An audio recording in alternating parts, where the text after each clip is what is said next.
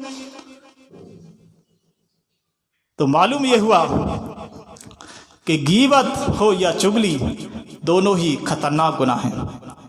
اور یہ بات یاد رکھنا چاہیے, ایک چغل خور شخص, اللہ رب العالمین ایسے شخص کی توبہ بھی قبول نہیں کرتا ہے, اس کی دعا بھی قبول نہیں کرتا ہے جب تک وہ اپنے چغل خوری سے توبہ نہ کر لے اور آئندہ چغلی نہ کرنے کا پکا عہد نہ کر لے. امام کائنات جناب محمد الرسول اللہ صلی اللہ علیہ وسلم نے ارشاد فرمایا, بنی اسرائیل کی قوم میں ایک بار بہت زیادہ قحط سالی پڑی, بارش نہیں ہونے لگی, کھیتوں میں غلہ پیدا نہیں ہونے لگا. موسیٰ علیہ السلام اپنی قوم کو لے کر جنگل کی طرف نکل جاتے ہیں, اللہ سے دعائیں کرتے ہیں, مغفرت طلب کرتے ہیں, توبہ و استغفار کرتے ہیں. 3 دن تک اللہ سے توبہ کرتے رہے, دعائیں کرتے رہے, لیکن آسمان سے بارش نہیں ہوئی. آخرکار اللہ تعالیٰ نے موسیٰ علیہ السلام کی طرف وحی کی, اے موسیٰ علیہ السلام, میں تمہارے ساتھیوں کی توبہ اس وقت تک قبول نہیں کروں گا کیونکہ تمہاری جماعت کے اندر ایک چغل خور شخص موجود ہے, جب تک کہ وہ توبہ نہ کر لے. موسیٰ علیہ السلام نے اپنی قوم کو مخاطب کرتے ہوئے فرمایا, تم سارے کے سارے لوگ اللہ سے اپنے چغل خوری کی توبہ کر لو, اللہ سے معافی مانگ لو. سب نے چغل خوری سے توبہ کی. اس کے بعد اللہ رب العالمین نے آسمان سے موسلا دھار بارش برسائی. معلوم یہ ہوا کہ ایک غیبت اور چغلی کرنے والا شخص اللہ سے دعائیں بھی کرتا ہے تو اللہ رب العالمین اس کی دعائیں قبول نہیں کرتا. کیوں؟ کیونکہ غیبت اور چغلی یہ ایسا سنگین جرم ہے, ایسا خطرناک جرم ہے جو انسان کو بے عزت اور ذلیل کر دیتا ہے, کسی کی عزت کو, آبرو کو اچھال دیتا ہے. ایک شخص جب دوسرے کے سامنے کسی غیبت کرتا ہے تو اب جب اسے معلوم ہو جاتا ہے تو اس کے دل پر بڑی کڑھائی گزرتی ہے کہ میرے تعلق سے اس نے کیسی کیسی باتیں کہی. امام کائنات جناب محمد الرسول اللہ صلی اللہ علیہ وسلم ایک مرتبہ صحابہ کرام کی مجلس میں موجود ہیں. صحابہ کرام کو مخاطب کرتے ہوئے آپ نے فرمایا, اے میرے ساتھیو, اے میرے صحابہ کرام, کیا تم جانتے ہو غیبت کیا ہے؟ اتدرون مل غیبہ, کیا تمہیں معلوم ہے کہ غیبت کیا ہے؟ سارے صحابہ کرام نے جواب دیا, اللہ و رسول عالم, اللہ اس کے رسول ہی بہتر جانتے ہیں کہ غیبت کیا ہے. فرمایا امام کائنات جناب محمد الرسول اللہ صلی اللہ علیہ وسلم نے ذکر کا اخاک بما یکرہ, اپنے بھائی کی ایسی باتوں کا ذکر دوسروں کے سامنے بیان کرنا کہ اگر اسے معلوم ہو جائے, اسے پتہ چل جائے تو وہ اسے ناپسند کرے, اس سے وہ ناراض ہو جائے. صحابی رسول پوچھ بیٹھے, قیلا فرعیت ان کان فی اخی, اے اللہ کے رسول, وہ برائی, وہ کمی جو میں دوسروں کے سامنے اپنے بھائی کی بیان کر رہا ہوں, وہ کمی میرے بھائی کے اندر موجود ہو. فرمایا ان کان فی اخی ما تقول, وہ کمی, وہ برائی اگر تم دوسروں کے سامنے جسے بیان کر رہے ہو تمہارے بھائی کے اندر واقعی موجود ہے تو تم نے غیبت کی. وَإِن كَانَ فِيهِ مَا تَقُولُ فَقَدْ أَغْتَبْتُهُ, اور یہ یاد رکھو اگر وہ برائی تمہارے بھائی کے اندر موجود نہیں, وہ کمی تمہارے بھائی کے اندر موجود نہیں, پھر بھی تم اس کی کمیاں تلاش کر رہے ہو, پھر بھی تم اس کی برائی بیان کر رہے ہو, تو تم نے اس پر جھوٹا الزام لگایا, تو تم نے اس پر بہتان باندھا. تو معلوم یہ ہوا کہ اگر برائیاں ہیں بھی اس کے اندر تب بھی بیان نہیں کر سکتے, اور نہیں ہے تو اور بڑا جرم, جھوٹا الزام. ہاں اتنا ضرور ہونا چاہیے کہ آپ اگر کسی کے اندر کوئی کمی کوئی برائی دیکھ رہے ہیں تو اسے اکیلے میں سمجھا سکتے ہیں، اصلاح کر سکتے ہیں۔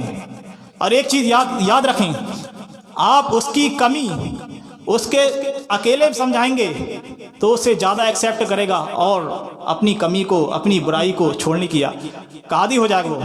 اور اگر دوسروں کے سامنے بیان کریں گے تو پھر جو برائیاں اس کے اندر موجود تھیں ہو سکتا ہے ان برائیوں سے بڑھ کر اور دوسری برائیاں بھی اس کے اندر پیدا ہو جائیں، اور پھر یہ ہم گناہگار بھی ہوں گے، سخت گناہ کے مجرم ہوں گے۔ غیبت ایسا گناہ ہے کہ اگر جو شخص بغیر توبہ کے مر گیا، چغل خوری ایسا گناہ ہے کہ جو شخص بغیر توبہ کے مر گیا تو وہ جہنم میں جائے گا۔ امام کائنات جناب محمد الرسول اللہ صلی اللہ علیہ وسلم نے دو جگہ ارشاد فرمایا، لا يدخل الجنت قطات، لوگو چغل خور جنت کے اندر داخل نہ ہوگا۔ دوسری جگہ فرمایا، لا يدخل الجنت نمام، چغلی کرنے والا شخص جنت کے اندر داخل نہ ہوگا۔ معلوم یہ ہوا کہ بغیر توبہ کے چغل خوری کرنے والا، غیبت کرنے والا شخص دنیا سے رخصت ہو جاتا ہے تو ایسے شخص کا ٹھکانہ جہنم ہے۔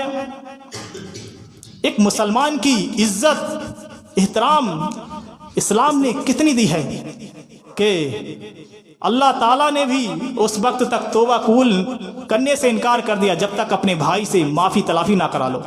اپنے بھائی سے یہ نہ کہہ دو کہ میں نے تیری غیبت کی ہے تو مجھے معاف فرما دے۔ اگر بھائی نے معاف کر دیا تب اللہ تعالیٰ معاف فرمائے۔ کتنی عزت دی ہے۔ اور ایک مسلمان کی عزت، ایک مسلمان کا احترام خانہ کعبہ سے بڑھ کر نبی کریم صلی اللہ علیہ وسلم نے بتایا ہے۔ ایک مرتبہ نبی کریم صلی اللہ علیہ وسلم نے خانہ کعبہ کو دیکھا اور دیکھ کر کہنے لگے، اے کعبہ تو کس قدر بلند ہے، تیری خوشبو کیسی پاکیزہ ہے، اور تو کس قدر مقام و مرتبے والا ہے، لیکن اس ذات کی قسم جس کے ہاتھ میں، جس کے قبضے میں میری جان ہے، ایک مسلمان کی عزت، اس کا مال، اس کا خون تجھ سے بھی زیادہ بلند ہے، تجھ سے بھی زیادہ مرتبے والا ہے۔ معلوم یہ ہوا کہ خانہ کعبہ سے بڑھ کر بھی امام کائنات نے ایک مسلمان کی عزت بتائی ہے۔ آج ہم مسلمانوں کو ذلیل کرتے ہیں، اپنے بھائیوں کو ذلیل کرتے ہیں، اور ذرا سا بھی ہمیں اس کی شرم و حیا محسوس نہیں ہوتی۔ اگر میرے پیارے ساتھیوں کوئی شخص خانہ کعبہ کی بے حرمتی کر دے تو پوری دنیا کے مسلمان چلا اٹھیں گے اور سوشل میڈیا کے ذریعہ طرح طرح کی باتیں کہنے لگیں گے، اللہ اسے ہلاک کر دے جس نے بے حرمتی کی، اللہ اسے تباہ و برباد کر دے۔ لیکن ایک مسلمان کی جب بے عزتی کی جاتی ہے تو ہم پر کوئی اثر نہیں پڑتا۔ تو معلوم یہ ہوا کہ ایک مسلمان کی عزت احترام یہ خانہ کعبہ سے بڑھ کر ہے۔ ایک کہاوت ہے کہ کسی نے کوئل سے کہا، تو کالی نہ ہوتی تو کتنا اچھا ہوتا۔ سمندر سے کہا، تیرا پانی کھارا نہیں ہوتا تو کتنا اچھا ہوتا۔ اب پھولوں سے کہا، گلاب سے کہا، تیرے اندر کانٹے نہ ہوتے تو کتنا اچھا ہوتا۔ تو معلوم ہے سارے چیزوں نے مل کر کیا جواب دیا، اے انسان اگر تیرے اندر دوسرے کے عیب کو تلاش کرنے کی عادت نہ ہوتی تو کتنا اچھا ہوتا۔ کتنا بہترین جواب۔ ایک کہاوت ہے کہ انسان کے اندر فطری چیز ہے، وہ دوسروں کے عیب کو تلاش کرتا ہے، اپنی کمیوں کو نہیں دیکھتا۔ کسی شاعر نے کیا خوب کہا ہے، خوبیاں جب کچھ نہ پائے تو خامیاں لکھتے رہے، عمر بھر غالب بس یہی بھول کرتا رہا، دھول چہرے پر تھی اور آئینہ صاف کرتا رہا۔ یعنی ہم نے اپنے آپ کو نہیں دیکھا کہ ہمارے اندر کیا کمیاں ہیں، کیا برائیاں ہیں، بس دوسروں کی کمیاں اور دوسروں کی برائیاں تلاش کرنے میں ہی لگی رہے، اور اسی میں ہماری قوم برباد ہو چکی ہے۔ آج موبائل فون کے ذریعہ کس کی برائی کس کی غیبت کرتے رہتے ہیں، ہمیں احساس بھی نہیں ہوتا۔ میرے پیارے ساتھیوں، یہ کرامن کاتبین ہر ایک نیکی اور ہر ایک برائی کو لکھ رہے ہیں۔ تصور کر لیا کرو کہیں ایسا نہ ہو کہ ہماری دن بھر میں برائیاں ہی ہوتی ہوں، نیکی کا کوئی کام نہ ہوتا ہو اور برائی والا فرشتہ ہماری برائیاں ہی نوٹ کرتا ہو۔ تصور کیا کرو، سوچا کرو میرے بھائیوں، زبان کھولنے سے پہلے سوچا کرو کہ ہم بول کیا رہے ہیں، کس کے تعلق سے کیا بول رہے ہیں۔